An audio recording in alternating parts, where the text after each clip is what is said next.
একটা খারাপ কিছু বলো। হ্যাঁ, একটা খারাপ কিছু আছে। তা সুগার ড্যাডি লাগবে জামাই।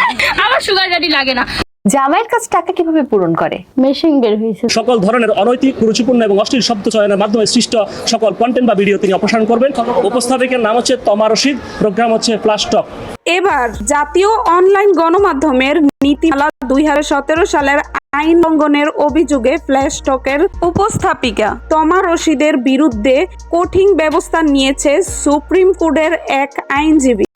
সেই আইনজীবীর দাবি, তিনি বলছেন ফ্ল্যাশ টকের উপস্থাপিকা তমা রশিদ তিনি নাকি বিভিন্ন ধরনের টিকটকারদের নিয়ে এসে খারাপ ধরনের অশ্লীল ভাষা ব্যবহার করছেন, যা বাংলাদেশের যুব সমাজকে খারাপ ছাড়া ভালো কিছু দিতে পারবে না বলে সেই আইনজীবী মনে করেন। সুমাইয়ার রিমু নাকি ভাইরাল হওয়ার জন্য সব করতে পারে। কি করেছি, যে কমেন্ট করেছে তার আব্বুর সাথে গিয়ে কি বিছানায় শুয়েছিলাম নাকি? সেই আইনজীবী আরো বলেন, উপস্থাপিকা তমা রশিদের এমন পরিবেশনার কারণে আমাদের যুব সমাজ আরো অশ্লীলতার দিকে এগিয়ে যেতে পারে।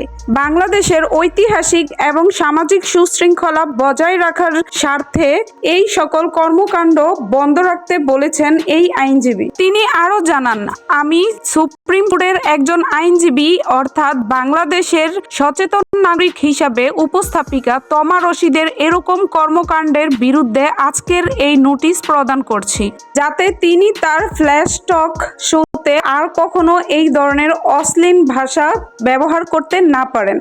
শুধু তাই নয়, তিনি আরো জানিয়েছেন আগামী 3 দিনের মধ্যে ফ্ল্যাশ টকের শোতে যত অশ্লীলতার ভিডিও আপলোড করা হয়েছে সেই সকল ভিডিও সোশ্যাল মিডিয়া থেকে যাতে সরানো হয়। সো এভরিওয়ান, উপস্থাপিকা তমা রশিদকে নিয়ে আপনাদের কি ধরনের মতামত রয়েছে অবশ্যই কমেন্ট করে জানাবেন। আর হ্যাঁ, ভিডিওটি শেয়ার করতে ভুলবেন না। আর যারা এই ধরনের ভিডিও চান তারা অবশ্যই চ্যানেলে সাবস্ক্রাইব করে আমাদের পাশেই থাকবেন।